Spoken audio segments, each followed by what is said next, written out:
എല്ലാവർക്കും സലു കിച്ചണിലേക്ക് സ്വാഗതം. അപ്പൊ നമ്മൾ വരുന്ന വഴി നോക്കുമ്പോൾ ഉണ്ട് ചക്ക കണ്ട് നിസ്സാറിക്ക് ചക്ക കണ്ടു കഴിഞ്ഞാൽ അവിടെ ചവിട്ടി നിർത്തും. നോക്കുമ്പോൾ പച്ച ചക്കയാണ്. അപ്പൊ ഞാൻ നോക്കുമ്പോൾ നല്ല ഫ്രഷ് ആയിട്ടുള്ള ചീരയൊക്കെ ഇരിക്കുന്നു. അതുപോലെ തന്നെ വെജിറ്റബിൾസും ഫ്രൂട്ട്സും എല്ലാം നല്ല ഫ്രഷ് ആയിട്ടിരിക്കുകയാണ്. അപ്പൊ രാവിലെ ആയതുകൊണ്ട് തന്നെ എല്ലാ വെജിറ്റബിൾസും ഉണ്ട്. അപ്പൊ ഞാൻ പറഞ്ഞ എനിക്ക് കുറച്ച് സാധനങ്ങളൊക്കെ ഇവിടെ നിന്ന് എടുക്കാമെന്ന് കരുതി. ഇടയ്ക്ക് ഇതുവഴി പാസ് ചെയ്യുമ്പോൾ ഞങ്ങൾ ഇവിടെ വന്ന് വാങ്ങിക്കാറുണ്ട്. ഇത് കർഷകശ്രീയുടെ ഒരു ഔട്ട്ലെറ്റ് ആണ് കേട്ടോ. അപ്പൊ രാവിലെ വന്നു കഴിഞ്ഞാൽ നല്ല ഫ്രഷ് ആയിട്ടുള്ള സംഭവങ്ങളൊക്കെ കിട്ടും. അപ്പൊ ഞാന് പലപ്പോഴും പേരൂർക്കട പോയിട്ട് വാങ്ങിക്കാണ് ചെയ്യുന്നത്. ശരിക്കും പറഞ്ഞാൽ ഒന്ന് ശ്രമിക്കുകയാണെങ്കിൽ ഇവിടെ വന്ന് വാങ്ങിച്ചിട്ട് പോവാം. മടി കാരണം അതൊന്നും ചെയ്യത്തില്ല. അപ്പം സ്വീറ്റ് കോൺ ഒക്കെ ഉണ്ടായിരുന്നു. അപ്പൊ മോക്ക് വേണ്ടിയിട്ട് അതും എടുത്തു. അപ്പൊ അത് ഞാൻ നോക്കുമ്പോ സെലറി ഒക്കെ ഇരിക്കുന്നുണ്ടായിരുന്നു. അപ്പൊ അതൊക്കെ അത്യാവശ്യത്തിന് വേണ്ടത് മാത്രം എടുത്ത് അപ്പൊ ഞാൻ അതൊന്ന് പാക്ക് ചെയ്യാനായിട്ട് പറഞ്ഞു. പിന്നെ ബില്ലിങ് ഒക്കെ കൊടുത്തു കഴിഞ്ഞ ശേഷം നമ്മള് പുറത്തേക്ക് ഇറങ്ങുമ്പോണ്ട് നിസാർക്ക് കണ്ടു പുതിയ അതായത് വന്ന് അവര് അടുക്കി വെക്കുകയാണ് ചക്ക. അപ്പൊ അതില് വിളഞ്ഞതുണ്ടെന്ന് അവര് പറഞ്ഞു. അപ്പൊ പിന്നെ നിസാർക്ക് പറഞ്ഞു ഒരു ചക്ക ഞങ്ങൾക്ക് ആവശ്യമില്ല, എങ്കിൽ പിന്നെ അതിന്റെ പകുതി കട്ട് ചെയ്ത് തരാൻ പറഞ്ഞു. അങ്ങനെ ഇപ്പം അവരിതാ പകുതി കട്ട് ചെയ്യാണ്. കട്ട് ചെയ്തപ്പോ തന്നെ നല്ല മണവും ചക്കയിരക്ക് ഉണ്ടോ. അപ്പൊ ഒന്ന് ടേസ്റ്റ് ചെയ്ത് നോക്കിയപ്പോ അടിപൊളി മധുരം കേട്ടോ. തേൻ മധുരം എന്നൊക്കെ പറയില്ലേ, തേൻ ചക്ക എന്നൊക്കെ പറയുന്ന അതേപോലെ അത്ര മധുരമുള്ള ചക്കയായിരുന്നു. അപ്പൊ എന്തായാലും ഞങ്ങൾക്ക് ഈ ഒരു ചക്കയുടെ ആവശ്യമില്ല. അങ്ങനെ ഇപ്പം ആ പകുതി ചക്ക വാങ്ങിച്ചു. നിസ്സാറിക്കാണെങ്കിൽ ഇതുപോലെ ഒരു ചക്കപ്രേമിയെ ഞാൻ എന്റെ ജീവിതത്തിൽ കണ്ടിട്ടില്ല. അങ്ങനെ ഇപ്പം ചക്കയും കുറെ വെജിറ്റബിൾസും എല്ലാം ഞാൻ എടുത്തിട്ടുണ്ടായിരുന്നു. അപ്പൊ നേരെ ഇനിയിപ്പം വീട്ടിലേക്ക് പോണം. ഇന്ന് വൈകുന്നേരം ആണെങ്കിൽ ഞങ്ങൾക്ക് ഇന്നൊരു കല്യാണ റിസപ്ഷൻ ഉണ്ട്. അപ്പൊ അതിന് പോണം. അപ്പൊ അതാ വീട്ടിൽ വന്നിട്ട് ഞാൻ ഇതെല്ലാം ഇതുപോലെ എടുത്തു വെച്ചു. ഇത് കണ്ട, ഇത് കൂണാണ് കേട്ടോ. എനിക്ക് ഭയങ്കര ഇഷ്ടമാണ് കൂണ്. അപ്പൊ കൂൺ തന്നെ പല തരം ഉണ്ടല്ലോ. അപ്പൊ ഇത് എന്ത് പേരാണ് ഈ കൂണിന് പറയുന്നതെന്ന് എനിക്ക് അറിയത്തില്ല. അപ്പൊ ആഗ്രഹം കൊണ്ട് വാങ്ങിയതാണ്. എനിക്കാണെങ്കിൽ ഭയങ്കര ഇഷ്ടമാണ്. അപ്പൊ വന്ന വഴി തന്നെ നിസാർക്ക് ഏതാ ഷർട്ട് പോലും മാറാതെ ആ ചക്കയും കൊണ്ട് വന്നിരിക്കുകയാണ്. ഇങ്ങനെയാണ് നിസാർക്ക് കേട്ടാ. പിന്നെ നമ്മൾ ആരെയും ബുദ്ധിമുട്ടിക്കത്തൊന്നുമില്ല, സ്വന്തമായിട്ട് തന്നെ കാര്യങ്ങളെല്ലാം ചെയ്തോളും. അപ്പൊ അതുകൊണ്ട് നിസാർക്ക് ഇപ്പൊ ചക്ക എത്ര വാങ്ങിച്ചാലും എനിക്കതൊരു പ്രശ്നമേ അല്ല. കാരണം നമ്മളെ ബുദ്ധിമുട്ടിക്കുമ്പോഴല്ലേ നമുക്കൊരു വിഷമമൊക്കെ തോന്നണത്. ഇത് ഇപ്പൊ കട്ട് ചെയ്തെടുത്തു. കട്ട് ചെയ്യുമ്പോ നല്ല മണം കേട്ടാ. ആ മണമാണ് അപാരം കേട്ടാ. ആ ഒരു ചുള അവിടെ വെച്ച് കഴിച്ചു നോക്കിയപ്പോഴും നല്ല മധുരവും ഒക്കെയാണ്. അപ്പൊ ഇതാ കണ്ട, ഇതിപ്പോ കൈയോടെ തന്നെ കട്ട് ചെയ്യുന്നത് എന്തെന്ന് വെച്ചാല്, അല്ലെങ്കിൽ നമ്മൾ മടി കാരണം ഇരുന്ന് കഴിഞ്ഞാൽ അത് ചീത്തായി പോവും. അപ്പം ഇത് കണ്ടോണ്ടിരിക്കണ നിങ്ങൾക്കൊക്കെ ഇക്കൊല്ലം ചക്ക കിട്ടിയോ? എന്തായാലും നിസാർക്കാക്കി ഇപ്രാവശ്യം കുറേ ചക്ക കിട്ടി കേട്ടാ. അതേ കണ്ട, നിസാർക്ക് പറയുന്നുണ്ട് അതിന്റെ ആ ചക്ക ഇങ്ങനെ ഇളക്കി എടുക്കുമ്പോ അതിന്റെ ആ മൂട്ടില് അതിങ്ങനെ പിടിച്ചിരിക്കുന്നെന്ന്, അള്ളി പിടിച്ചിരിക്കും എന്ന് പറയില്ലേ, അങ്ങനെ. അപ്പം എനിക്ക് കഴിക്കാൻ തന്നപ്പോ ഞാൻ പറഞ്ഞു ഇഷ്ടമുള്ള ആള് തന്നെ കഴിച്ചിട്ട് എനിക്ക് തന്നാ മതി എന്ന് പറഞ്ഞു. അപ്പൊ നിസാർക്കയുടെ മുഖത്തെ ആ പ്രസന്നത കാണുമ്പോ തന്നെ മനസ്സിലായില്ലേ ചക്ക എത്രത്തോളം നല്ലതാണെന്നുള്ളത്. അപ്പൊ എന്തായാലും ഇനിയിപ്പം നിസാർക്ക് പറഞ്ഞ് ഈ ചക്ക എല്ലാം ഇറുത്തെടുത്ത് വെക്കാം. അല്ലെങ്കിൽ എന്തെന്ന് പറഞ്ഞു കഴിഞ്ഞാൽ നമ്മളിത് മാറ്റി വെച്ച് കഴിഞ്ഞാൽ നമ്മുടെ നാട്ടിലൊക്കെ ഉള്ള ഒരു കുഴപ്പം ഈ കുറ്റീച്ച് അതും ഇത് നോക്കണം കേട്ടാ. പൂ പോലെ വിടർത്തിയെടുക്കാൻ ചക്ക അത്ര ഭംഗിയുണ്ട് അല്ലേ. നല്ല ഒരു കളറും ഒരു പ്രത്യേക ഭംഗി തന്നെയാണ്. പിന്നെ എല്ലാ ചക്കയും നമുക്ക് ഇങ്ങനെയൊന്നും വിടർത്തി എടുക്കാനൊന്നും പറ്റത്തില്ല. പിന്നെ ഇതൊക്കെ കണ്ടോണ്ടിരിക്കുന്നവരുടെ എത്ര വീടുകളിൽ ചക്ക ഉള്ളവരുണ്ടാവും അല്ലെ. ചക്കപ്രേമികളൊക്കെ ഒന്ന് കമന്റ് ചെയ്യൂ. കുറെ പേര് ഞാൻ ഇതുപോലെ ഇതിനു മുൻപ് ചക്ക വാങ്ങിച്ച് കാണിച്ചപ്പോഴേക്ക് പറഞ്ഞ് ഇത്താ ഞങ്ങളെ കൊതിപ്പിക്കരുത് എന്നൊക്കെ. കാരണം അത് അവരൊക്കെ ഗൾഫിലുള്ളവരാണ് കേട്ടാ. അപ്പം ആ സീസൺ ആവുന്ന സമയത്തല്ലേ ഗൾഫിലൊക്കെ ആണെങ്കിലും ചക്ക കിട്ടത്തുള്ളൂ. അതുപോലെ തന്നെ ഗർഭിണികള്. അപ്പൊ ഇത് കണ്ടോണ്ടിരിക്കുന്ന ഗർഭിണികളെല്ലാം നമ്മളോട് ക്ഷമിക്കുക കേട്ടാ. അപ്പൊ ഞാന് കറി വെക്കാൻ വേണ്ടിയിട്ട് ഇതാ ഒരു 1/2 കപ്പ് സാമ്പാർ പരിപ്പ്, തോരപ്പരിപ്പില്ലേ, അത് ഇതാ നന്നായിട്ടൊന്ന് കഴുകി എടുത്തോണ്ട് വന്ന് വെച്ചിരിക്കുകയാണ്.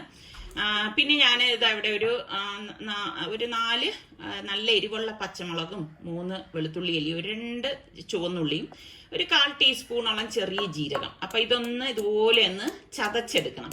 അപ്പൊ നല്ലതുപോലെ ഇതുപോലെ ഒന്ന് ചതച്ചെടുത്താൽ മതി, അരച്ചെടുക്കണ്ട കേട്ടോ. ചതച്ചെടുക്കുന്നതാണ് നല്ലത്. അപ്പൊ ഞാൻ ഇതൊന്ന് ചതച്ചെടുത്ത് വെച്ചു. അപ്പൊ ഇതാണ് ഞാൻ വാങ്ങിയ കൂണ് കേട്ടോ. അപ്പൊ ഈ കൂണൊന്ന് കഴുകി എടുക്കണം. അപ്പൊ ഈ കൂണിന്റെ പേര് നിങ്ങൾക്ക് അറിയാമെങ്കിൽ ഒന്ന് പറയണേ.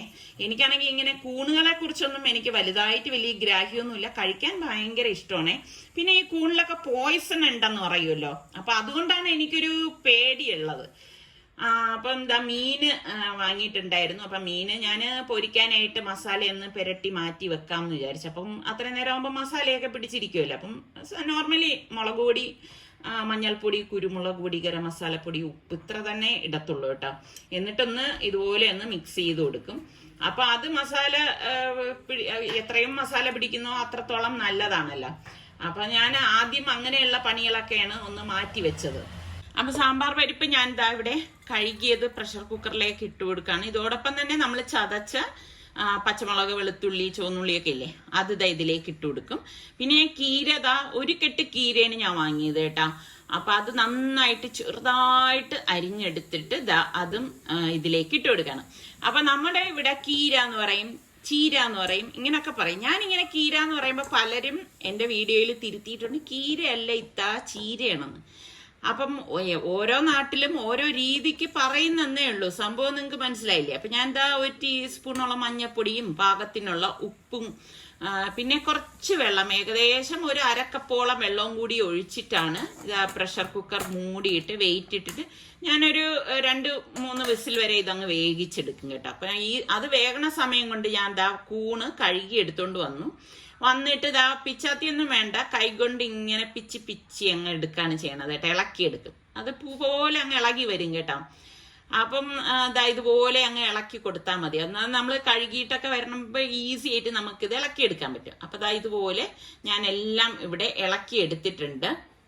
അപ്പം ഈ സമയം നമ്മളുടെ ഇതാ ചീര അവിടെ വെന്തോണ്ടിരിക്കുകയാണ് കേട്ടോ. അപ്പം ചട്ടിയിലേക്ക് ഞാൻ വെളിച്ചെണ്ണ ഒഴിച്ചിട്ട് കുറച്ച് ഉലുവയും കടുകും കുറച്ച് ചെറിയ ജീരകവും ഒന്ന് പൊട്ടിച്ചു കൊടുക്കുകയാണ്. എന്നിട്ട് കുറച്ച് ചുവന്നുള്ളിയും വെളുത്തുള്ളി അല്ലിയും കൂടി ഒന്ന് ചതച്ചത് ഇതിലേക്ക് ഇട്ടിട്ട് ഇതാ ഒന്ന് മൂപ്പിച്ചു കൊടുക്കുകയാണ്. അതൊന്ന് മൂത്ത് വരുന്ന സമയത്ത് നമ്മൾ ഈ ഇളക്കി വെച്ചിരിക്കുന്ന കൂണുണ്ടല്ലോ, ഞാൻ അത് ഇതിലേക്ക് ഇട്ട് കൊടുക്കുകയാണ്. ഇട്ടെടുത്തിട്ട് ഒരു 1/4 ടീസ്പൂൺ മഞ്ഞൾപ്പൊടിയും പാകത്തിനുള്ള ഉപ്പും കൂടി ഇട്ടിട്ട് ഒന്ന് ഇളക്കി കൊടുക്കാം. വെള്ളം ചേർക്കേ വേണ്ട കേട്ടോ, കാരണം ഈ കൂണിൽ നിന്ന് തന്നെ വെള്ളം ഇറങ്ങി വരും.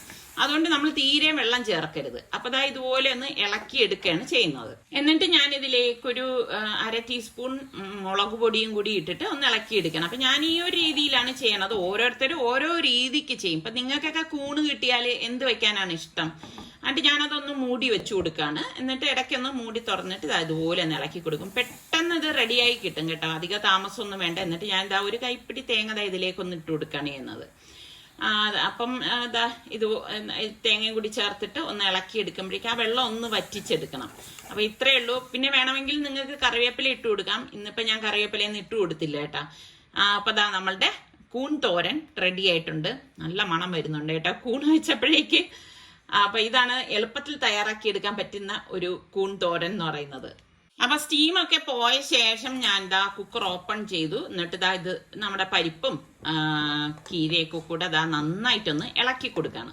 അപ്പൊ അതങ്ങ് ഉടഞ്ഞ് ചേർന്നാലും കുഴപ്പമൊന്നുമില്ല കേട്ടാ. ഞാൻ ഇനി ഇതിലേക്ക് വെള്ളം ഒന്നും ചേർക്കത്തില്ല. എന്നിട്ട് ഒരു പാനിലേക്ക് കുറച്ച് വെളിച്ചെണ്ണ ഒഴിച്ചിട്ട് കടുക്, പിന്നെ കുറച്ച് ഉലുവ. എല്ലാവരും ചോദിക്കും എന്തിനാണ് ഉലുവ ചേർക്കുന്നത്? ഉലുവ ചേർക്കുന്നത് നല്ലതാണ് കേട്ടോ. പിന്നെ കുറച്ച് ചെറിയ ജീരകവും ക്യുമിൻ സീഡ്, വറ്റൽമുളക് ഉണ്ടല്ലോ, വറ്റൽമുളക് ഇതുപോലെ ഇട്ടൊന്ന് മൂപ്പിച്ചു കൊടുക്കാണ്. എന്നിട്ട് 1/2 ടീസ്പൂൺ മുളക് പൊടിയും ഒരു 1/4 ടീസ്പൂൺ കായപ്പൊടിയും കൂടി ഇട്ടിട്ട് നമുക്ക് ഈ കീരയിലേക്ക് ഒഴിച്ചു കൊടുക്കാം.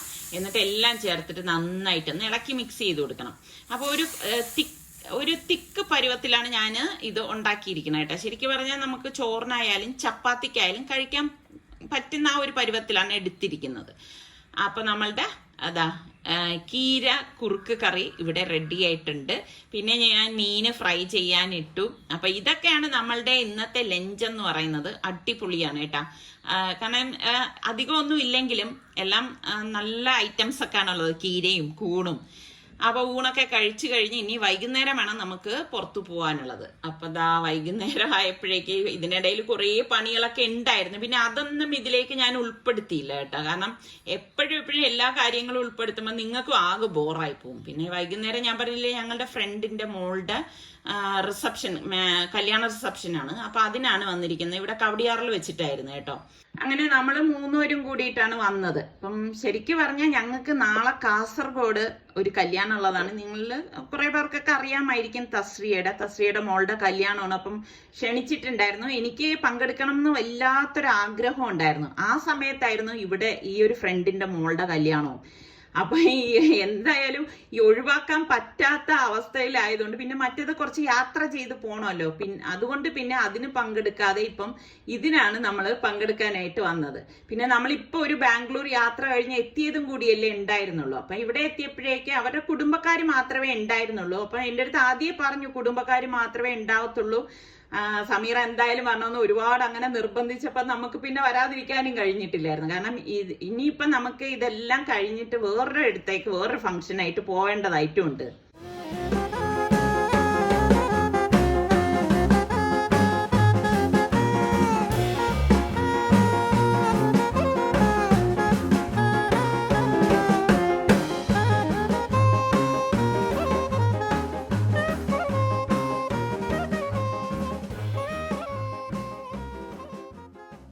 അതൊക്കെ കഴിഞ്ഞപ്പം അവരുടെ കുട്ടികളുടെയൊക്കെ ഡാൻസും പാട്ടും അങ്ങനെ കുറച്ച് കലാപരിപാടികളൊക്കെ ഉണ്ടായിരുന്നു. പിന്നെ നമ്മൾ ഭക്ഷണം കഴിച്ചിട്ട് യാത്ര പറഞ്ഞിറങ്ങി. കൂടുതൽ നിന്നില്ല. നേരത്തെ ഞാൻ പറഞ്ഞില്ലേ ഞങ്ങൾക്ക് അടുത്തൊരു പരിപാടിക്ക് പോവാനുള്ളതുകൊണ്ട്. ഇപ്പൊ എത്ര നാളായി നമ്മൾ പ്രഭാതം കാണിച്ചിട്ടല്ലേ. അപ്പൊ ഞാൻ എന്നും രാവിലെ ഇങ്ങനെ വന്ന് നോക്കും. ഇന്നെന്തായാലും എനിക്ക് നല്ല ഒരു കാഴ്ച കാണാൻ സാധിച്ച്. പക്ഷെ 6:45 മണി അടുപ്പിച്ചാവുന്നുണ്ടായിരുന്നു കേട്ടോ. അപ്പം ഞാൻ പറഞ്ഞില്ലേ ഇന്ന് ഞങ്ങൾക്ക് കല്യാണത്തിന് പോകണം. അപ്പൊ അതിന് മുൻപ് ഞാൻ എളുപ്പത്തിൽ ഓരോന്ന് തയ്യാറാക്കുകയാണ്. ഏത്തപ്പഴം പുഴുങ്ങാൻ വിട്ട ശേഷം ഞാൻ വിചാരിച്ചു പുട്ട വയ്ക്കാം. അങ്ങനെ ഇപ്പം പുട്ടിന് മാവൊന്ന് നനച്ചെടുക്കാനായിട്ട് പോവുകയാണ്. അപ്പൊ കുറെ നാളായി കേട്ടോ ഇവിടെ ഗോതമ്പൂട്ട് ഉണ്ടാക്കിയിട്ട്. ഇപ്പൊ മിക്കവാറും ചപ്പാത്തി അങ്ങനെയൊക്കെ ആയിരിക്കും. അപ്പൊ ഞാൻ ഉപ്പിട്ട വെള്ളമാണ് നമ്മുടെ പുട്ടുപൊടിക്ക് വേണ്ടിയിട്ട് നനച്ചെടുക്കുന്നത്. പലരും എൻ്റെ അടുത്ത് ചോദിക്കും ഉപ്പിട്ടില്ലേ എന്നൊക്കെ ചോദിക്കും. അതുപോലെ തന്നെ വീഡിയോ മുഴുവനായിട്ട് കാണാതെ തന്നെ ആദ്യമേ കമന്റ് ചെയ്യുന്ന കുറെ പേരുണ്ട് കേട്ടോ. നിങ്ങൾ വീഡിയോ സ്കിപ്പ് ചെയ്യാതെ കണ്ടിട്ട് കമന്റ് ചെയ്യുന്നതായിരിക്കും ഉത്തമം. അപ്പൊ ഞാൻ ഇത് എളുപ്പത്തിന് വേണ്ടിയിട്ട് തട്ടിക്കൂട്ടിൽ എന്നൊക്കെ പറയില്ലേ, ആ സംഭവം തന്നെയാണ് കേട്ടോ. ഒന്ന് നനച്ചിട്ട് മിക്സിയിൽ ഇട്ടിട്ട് 2 കറക്ക് കറക്കും. ഇങ്ങനെ ഈ എവിടെയെങ്കിലും പോകണം എന്തെങ്കിലും ധൃതി ഉണ്ടെങ്കിലൊക്കെ ഞാൻ ഇങ്ങനെയാണ് ചെയ്യണത് കേട്ടോ. അപ്പൊ ഇങ്ങനെ ഇത് ചെയ്യുമ്പോഴേക്കും കട്ട കെട്ടുമെന്ന് വിചാരിക്കേണ്ട. നമ്മളൊന്ന് കൈ കൊണ്ടൊന്ന് തിരുമ്മി കൊടുക്കുമ്പോഴേക്കും അതങ്ങ് ലൂസായി വന്നോളും കേട്ടോ. നല്ല ഫൈനായിട്ട് പൊടിഞ്ഞ് തന്നെ കിട്ടിക്കോളും. അപ്പൊ ഇതിന്റെയൊക്കെ വീഡിയോ ഞാൻ ഇതിനു മുൻപ് ഇട്ടിട്ടുള്ളതാണ് കേട്ടോ. ഈസി പുട്ടെന്നൊക്കെ പറഞ്ഞിട്ട്. അപ്പൊ പുട്ടാവുമ്പോ നമുക്ക് എളുപ്പമാണല്ലോ. ആദ്യം ഞാൻ വിചാരിച്ച് ചപ്പാത്തി ഉണ്ടാക്കാന്ന് കരുതി. പിന്നെ വിചാരിച്ച് വേണ്ട, ഇതൊക്കെ കഴിഞ്ഞിട്ട് പിന്നെ ഇനി കുറച്ച് വേറെ പണികളും ഒക്കെ ഉണ്ട്. പോകുന്നതിന് മുമ്പ് അതൊക്കെ ഒന്ന് തീർത്ത് വെക്കണമല്ലോ. അങ്ങനെ ഇപ്പം അതായത് ഏത്തപ്പഴം റെഡിയാവുമ്പോ പുട്ടും റെഡിയാവും. പിന്നെ നമുക്ക് അങ്ങനെ അധികം താമസമൊന്നും ഉണ്ടാവത്തില്ല. അങ്ങനെ പുട്ട് ഞാൻ കാസറോളിലേക്ക് മാറ്റാണ്. ശരിക്കും ഞാൻ വിചാരിച്ചേ മുട്ടയും കൂടെ പുഴുങ്ങിയെടുക്കാം. ഏത്തപ്പഴം പുഴുങ്ങിയത് കൊണ്ടാണ് എന്നിൽ ആ ചിന്ത വന്നത് കേട്ടോ. എത്ര പേർക്ക് പുട്ട്, മുട്ട പുഴുങ്ങിയത്, ഏത്തപ്പഴം പുഴുങ്ങിയത് ഇത്ര ഇഷ്ടമുള്ള എത്ര പേരുണ്ട്. എനിക്ക് ഭയങ്കര ഇഷ്ടമാണ് കേട്ടോ. പക്ഷെ ഇന്നിപ്പോ ഞാൻ മുട്ട പുഴുങ്ങാനൊന്നും നിന്നില്ല. കാരണം എന്റെ സ്റ്റീമർ സുലുവിന് കൊടുത്തത് കൊണ്ട് ഇനിയിപ്പോ പുഴുങ്ങണമെങ്കിൽ പാത്രത്തിലിട്ടിട്ടൊക്കെ പുഴുങ്ങിയെടുക്കണ്ടേ. ആ മടിയെന്ന് തന്നെ പറയാം കേട്ടോ. മടി ഓർത്തിട്ട് മുട്ട പുഴുങ്ങണ്ടെന്ന് വിചാരിച്ച്. പിന്നെ കുറച്ച് ജോലിയൊക്കെ ഉണ്ടായിരുന്നു. അതൊക്കെ കഴിഞ്ഞ് ഒരു 11 മണിയൊക്കെ ആയപ്പോഴേക്കും ഞങ്ങൾ ഇതേ കല്യാണത്തിനായിട്ട് പോവാണ്. വിവാഹ ചടങ്ങുകളിലൊക്കെ പങ്കെടുക്കാൻ എനിക്ക് ഭയങ്കര ഇഷ്ടമാണ് കേട്ടോ. കാരണം എല്ലാവരെയും കാണാനും ബന്ധങ്ങൾ പുതുക്കാനും ഒക്കെ പറ്റിയ ഒരു അവസരമാണ്. പിന്നെ വിവാഹം എന്ന് പറയുന്നത് വ്യക്തികളെ സംബന്ധിച്ചിടത്തോളം വലിയൊരു ടേണിംഗ് പോയിന്റ് ആണ് അല്ലെ. നല്ല ബന്ധങ്ങൾ കിട്ടുക എന്ന് പറഞ്ഞാല് അതും ഒരു ഭാഗ്യം തന്നെയാണ്. എന്റെ കാഴ്ചപ്പാടിലാണെങ്കിൽ കല്യാണം എന്നൊക്കെ പറഞ്ഞു കഴിഞ്ഞാല് വ്യക്തികള് തമ്മിലല്ല, അതായത് വ്യക്തികൾ മാത്രമല്ല, കുടുംബങ്ങൾ തമ്മിലുള്ള ഒരു വലിയൊരു ഒത്തുചേരലാണ്. ഇപ്പൊ വിവാഹ ജീവിതത്തിന്റെ കെട്ടുറപ്പെന്നൊക്കെ പറഞ്ഞു കഴിഞ്ഞാല് നമ്മൾ പരസ്പരം വിട്ടുവീഴ്ചയും മനസ്സിലാക്കലും പരസ്പരം സ്നേഹിക്കാനുള്ള മനസ്സും ഇതൊക്കെ ഉണ്ടെങ്കിൽ തീർച്ചയായിട്ടും ആ ഒരു ബന്ധം നല്ല കെട്ടുറപ്പുള്ളതാവും കേട്ടോ. നിക്കാഹ് പള്ളിയിൽ വെച്ചിട്ടായിരുന്നു. പിന്നെ നമ്മളിപ്പോ കല്യാണങ്ങൾക്കൊക്കെ കാണുന്ന ഒരു കാഴ്ചയാണ് ഫ്രണ്ടിൽ ഇങ്ങനെ ക്യാമറമാൻമാർ നിൽക്കുന്നത്. കാരണം നമുക്കൊന്നും ഫംഗ്ഷൻ ഒന്നും കാണാൻ സാധിക്കില്ല. പിന്നെ സ്ക്രീൻ ഉള്ളത് കൊണ്ട് നമുക്ക് എല്ലാവർക്കും അതിൽ നോക്കിയിട്ട് ഫംഗ്ഷനൊക്കെ കാണാം. അപ്പൊ നിസാർക്ക് എപ്പോഴും ഇങ്ങനെ പരാതി പറയും, അവര് നിൽക്കുന്നതാണ് ഒന്നും കണ്ടുകൂടാന്ന്. ഞാൻ എപ്പോഴും നിസാർക്കടുത്ത് പറയുന്നത്, അവര് സൈഡിലാണ് നിൽക്കുന്നതെങ്കിൽ ഇവർക്ക് വരുന്ന വീഡിയോസും ഫോട്ടോസും ഒക്കെ എങ്ങനെ ഇരിക്കും എന്നുള്ള കാര്യം കൂടി നമ്മൾ ചിന്തിക്കണം അല്ലേ. അപ്പൊ അതുകൊണ്ടാണ് ക്യാമറാമാൻമാര് ഫ്രണ്ടിൽ ഇങ്ങനെ നിൽക്കുന്നത്. അങ്ങനെ ഫംഗ്ഷനൊക്കെ കഴിഞ്ഞു, നമ്മൾ പിന്നെ ഭക്ഷണം കഴിച്ചു, ഇനിയിപ്പോൾ യാത്ര പറഞ്ഞ് ഇറങ്ങുകയാണ്. എന്തായാലും ഈ നവദമ്പതികൾക്ക് നിങ്ങളെല്ലാവരും ദുആ ചെയ്യണം. അവരുടെ ജീവിതം ഇനി അങ്ങോട്ടേക്ക് സന്തോഷമുള്ള നല്ല നല്ല ദിവസങ്ങളാവട്ടെ, വർഷങ്ങളാവട്ടെ എന്ന് ഞാൻ മനസ്സുകൊണ്ട് ദുആ ഇറക്കുവാണ്. അപ്പോൾ ഇനിയിപ്പോൾ നമ്മൾ നേരെ വീട്ടിലേക്കാണ് പോകുന്നത്. അപ്പം നമ്മളുടെ ഇന്നത്തെ ഈ എപ്പിസോഡ് നിങ്ങൾക്ക് എല്ലാവർക്കും ഇഷ്ടമായെന്ന് വിശ്വസിക്കുന്നു. അപ്പോൾ സബ്സ്ക്രൈബ് ചെയ്യാതെ കാണുന്ന ആരെങ്കിലും ഒക്കെ ഉണ്ടെങ്കിൽ നിങ്ങൾക്ക് നമ്മളുടെ ചാനൽ ഇഷ്ടപ്പെടുകയാണെങ്കിൽ സബ്സ്ക്രൈബ് ചെയ്യാനോ ബെല്ലൈക്കൺ പ്രസ് ചെയ്യാനൊന്നും മറന്നു പോരുതേ. അടുത്ത നല്ല റെസിപ്പിയോ വ്ളോഗോ ആയിട്ടൊക്കെ കാണാം. അതുവരയ്ക്കും എല്ലാവർക്കും ബൈ.